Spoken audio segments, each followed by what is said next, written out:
then we have James O'Keefe. Now, I have to say, I've always liked James O'Keefe. You know, I admire what he does. He's the guy, Project Veritas. He sends people in to, well, you know what he does. He sends undercover people in to catch people out. He had a tremendous success via Andrew Breitbart when he went after Acorn, which was a absolute con of an organization still around, really. He didn't destroy it as much as he did, but he did get make it lose a lot of its government backing. He has had some real successes. He does tend, just being fair, he does tend to announce that he has some amazing story, and it'll come out. It'll be some guy saying some untoward thing. And recently, he's been going after the media. And remember, he did that thing with the New York Times where he got them admitting that they have been biased against Trump. He has somebody at the Washington Post now saying that they've been biased against Trump. But he pulled one off, and it fell flat, and he got caught.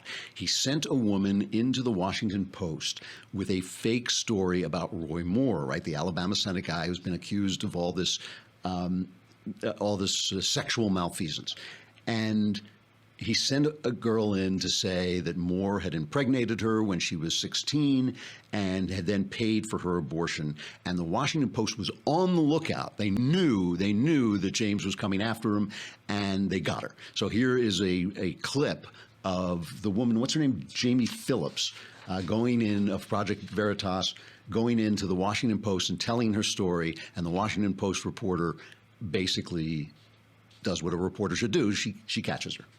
So, I think I probably just want to cancel and not go through with it at this point. Okay. And do you want to explain any more about how it was that how you came to call us and? No, I just saw an article I saw that article that was posted, and that's how I reached out to them. Uh-huh. And are you in contact with other people? Are you in contact with the Roy Moore campaign or Steve Bannon or Breitbart or? No, not at all. Uh-huh.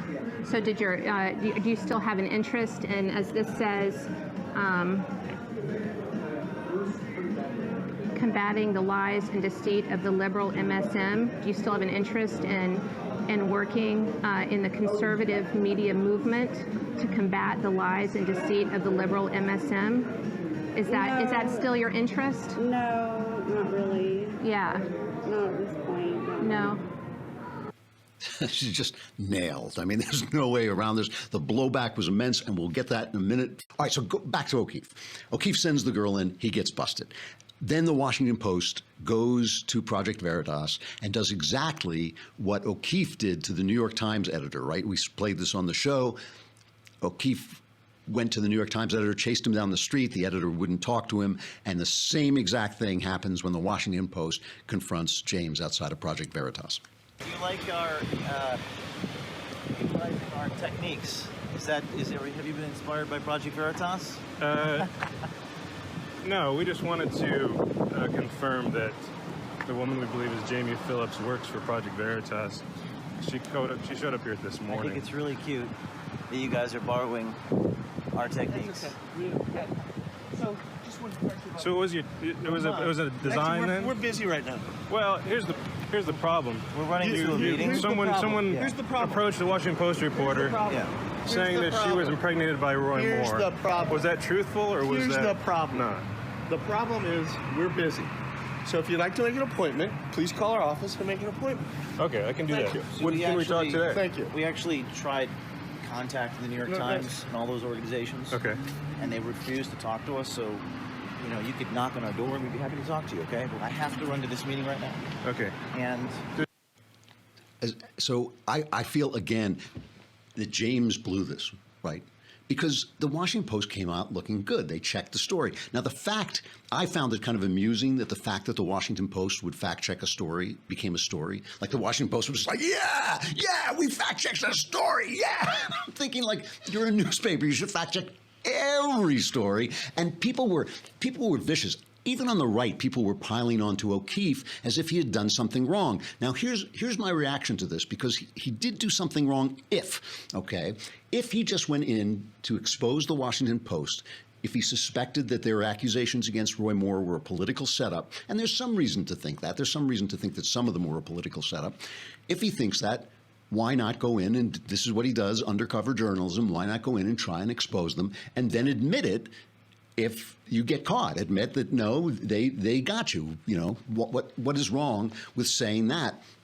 After all, it's not like the Washington Post hasn't gotten so much wrong during the Trump era. They have gone insane. Remember, they've changed their little saying to democracy dies in darkness, so they've become pompous, sanctimonious buffoons, for one. And secondly, a lot of their stuff has been wrong. They got, what did they have, that one story where the former Republican majority leader in the House made a joke about Trump being in the pay of the Russians, and they reported it as a scandal. You know, Trump in the pay of the Russians says, you know, it was ridiculous. They've done all this stuff. That was Kevin McCarthy. They said Comey was fired. When Trump fired Comey, they said he had been asking for more funds for his Russia investigation. That wasn't true. They said that Russia hacked the electrical grid in Vermont. That was so. The Washington Post have been absurd. They're in their hatred of Donald Trump, in their wild desire to do vengeance journalism on Donald Trump. They have made themselves absurd. Now, the story on Roy Moore has looked good to me. I read the story, and it looked like a really well-sourced story. The women were named. The women didn't come forward. They found the women. You can say, well, why didn't they come forward before? But some of them just sounded very reliable to me. And Moore's, of course, his defense was not very, he kind of later on, he solidified his defense. We'll get to that in a minute. But if that's what he was doing, if that's what O'Keefe was doing, that's fine. If O'Keefe was in the pay of the Moore organization, or if he was in the pay of Bannon at Breitbart, that's not journalism anymore. That is oppo research, and that's that's running an operation. So if he did that, I think he was wrong. And people are saying, you know, well, he was trying to get these poor abused women and make them look like they were liars, but he didn't do that. He didn't succeed.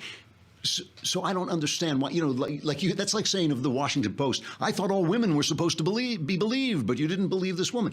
No, I mean, this is all's fair in love and war, and these are journalism wars going on. So I didn't feel O'Keefe was necessarily in the wrong unless he was in the pay of Moore or Breitbart. If he was in the pay of Moore and Breitbart, I think he was out of line, because I don't think he should be working for anybody. I think he's a right-wing journalist. He has the right to fight his corner, but I don't think he should be in the pay of anybody. But everybody, everybody acting badly. Every single person is acting badly. The mainstream media look like idiots. They have looked like idiots since Trump got elected, and they became hysterical little girls screaming at everything that Donald Trump says.